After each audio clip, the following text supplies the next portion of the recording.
sales, marketing, and RevOps. It's sink or swim out there, and yesterday's strategies and tactics won't help you today. This is Revenue Today, and I'm your host, Jared Robin. Join me as we interview revenue leaders in our community to learn what steps we could take right now to help you scale yourself and your company.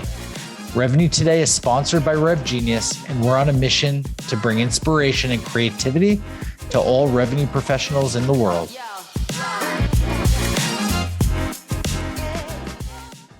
Want to shout out our sponsor, Demandbase. Demandbase is smarter GTM for B2B brands.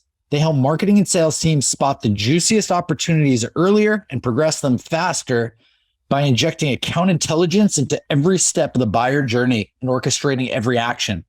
For more information about Demandbase, visit demandbase.com. I'm so excited that you're all here today. We have Mary Vue. She is the head of partnerships at Syncari. Incredible woman. So glad to have her here today. She's an executive member of Cloud Software Association and Partnership Leaders, where she mentors leaders on how to scale global partner programs and teams. So everyone, please welcome the lovely Mary. Mary, take it away. All right. Thank you, everybody, for having me. I'm just going to see if I could switch some slides here really quickly. And that way I could share with all of you the pretty slides I've made. Let's see here. Slideshow. All right. So thank you for having me here today, everyone. It's quite the act to follow, especially considering Jared is a star over there at RevGenius. And so a little bit about why I'm here today, right? If all of you or some of you are from New York, I'm sure you've seen these blue signs, question mark out of the blue in the middle of nowhere with an arrow, right? And really what these signs are is that they're not there at random. It means information is nearby. And so for me, I'm really not here by random. I'm really here because, certainly partner strategy is something you should certainly think about if you're not already thinking about it as you're doing product fit motions, right? And so my hope today is certainly to share with you some of the trends that I'm certainly seeing in my professional networking communities with my partner peers, as well as to share some of my own experiences, right? And hopefully the takeaway is if you haven't thought about partnership strategy during your PMF motion, you should. And if you're already doing it, then great, right? I would certainly say continue to invest in it because it will pay back in spades. And so I wanted to kick us off with this slide. This is a PMF framework. I'm sure many of you recognize this slide, the drunken walk to the product fit, hypergrowth, and scale. But what I wanted to do was I wanted to overlay partners in this, right? A partner strategy. So to talk a little bit about the partner trends, I'd say like some odd kind of, or even 4+ years ago, right?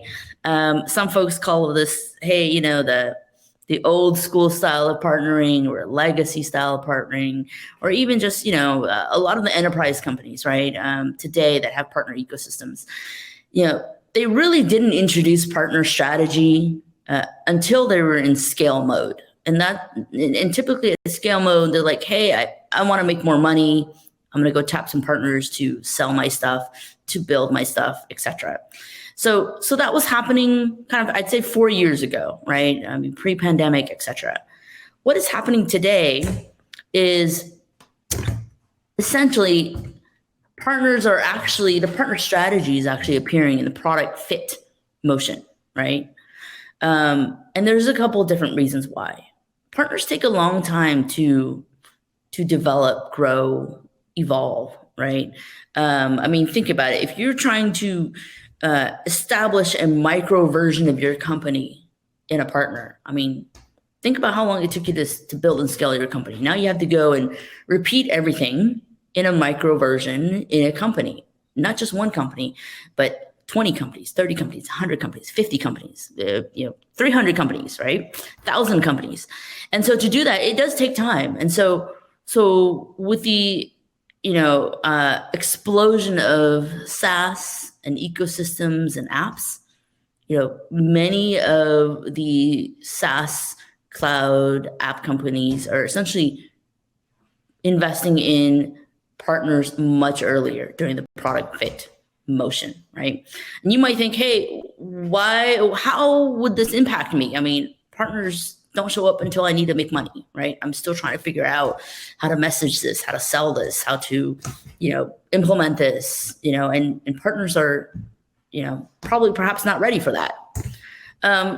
Well, I challenge you on that, right? So this is actually a slide from State of Partner Ecosystem 2022 by Crossbeam. They do this every year. This just came out in March.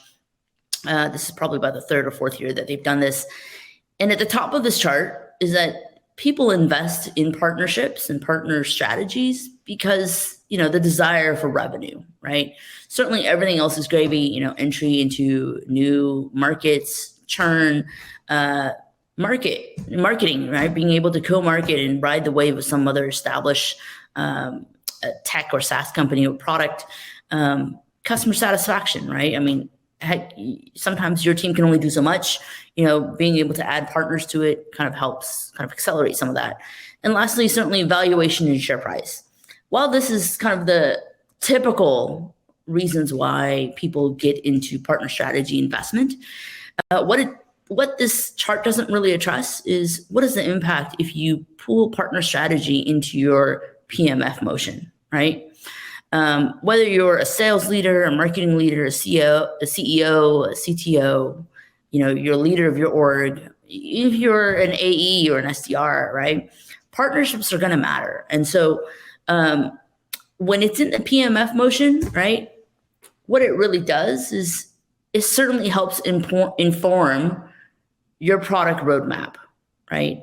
So if your product and engineering team, great, they're ingenious, they had this awesome idea, got you to where you are, now you're trying to get it to fit in the motion, right? In the market.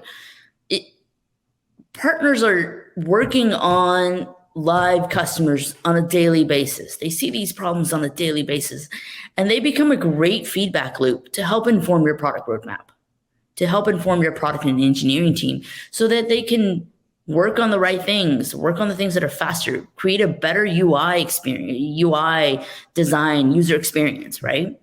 Item number 2, sales motion. When you bring partners earlier into the PMF motion, partners become part of your sales DNA.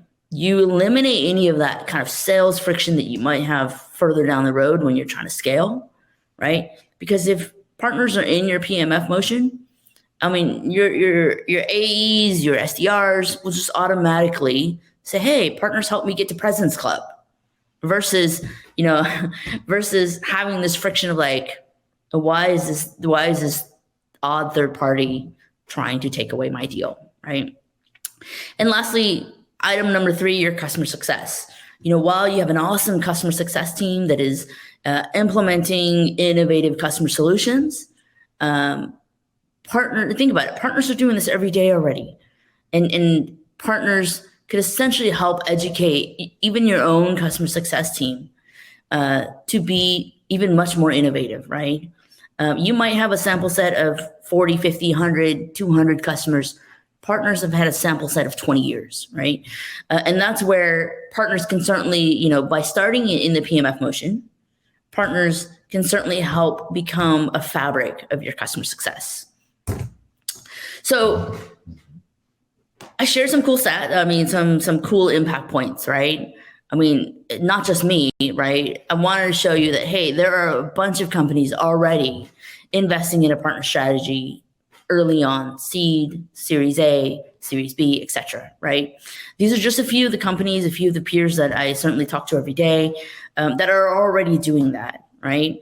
And their leaders and certainly see the value of having a partner strategy during the PMF motion because it certainly informs the organization top down, executive level, all the way down to even the field SDR level, right? As well as field marketing. So a couple of fast facts. I do want to share that, hey, I'm not just, sharing other people's data. These are some of my data points that I've encountered, right? So to think about it, some companies never ever even hit 30% of partner influence ARR in their entire history. And to be able to plant a partner strategy, invest in partner strategy early on in the PMF, you can certainly have a different impact on your business. So I've highlighted 3 impacts today. One, I've seen, either been part of it, built it, frontline, owned it. And the very first one is essentially, certainly see and owned kind of partner influence AR from 5% revenue mix to 50%. From a Series A company that grew into a Series E company with a $5.7 billion valuation. Secondly, having worked for a company that, was $100 million AR and then exited to acquisition, having worked in that company and driving partner influence AR throughout the entire business from 40% to 70% mix. That meant that of that 100 million AR, when we met that threshold, $70 million came from partners, right? That is the impact of that business. And it's not just from a lead gen, demand gen perspective, but it's co-marketing, it's customer success, it's expansion, it's those partners really helping us position our market fit to even get to that 100 million plus, right? And then lastly, for SaaS Series A who say, hey, I'm nowhere near like 5.7 billion valuation, I'm nowhere near 100 million ARR, I might be, $1 million, or I might be 5 million or 10 million ARR. Introducing a partner strategy during Series A can certainly help inform and actually help create and introduce a new ICP, a new product, a new ARR stream, right? And so those are some of the impactful facts that I can certainly share with all of you today. Whoa, another great episode of Revenue Today. For show notes, links, and mentions, visit revenuetoday.live. For all my friends in the RevGenius community, thank you. It's been awesome to spend this time with you. Please DM me any feedback and ideas in our Slack channel or on LinkedIn. If you're not in RevGenius, join us at revgenius.com. It's free and it only takes like 2 seconds, and you'll be joining a group of 27,000 revenue professionals strong. We've got it all. Looking forward to seeing you there. Catch you on the flip side.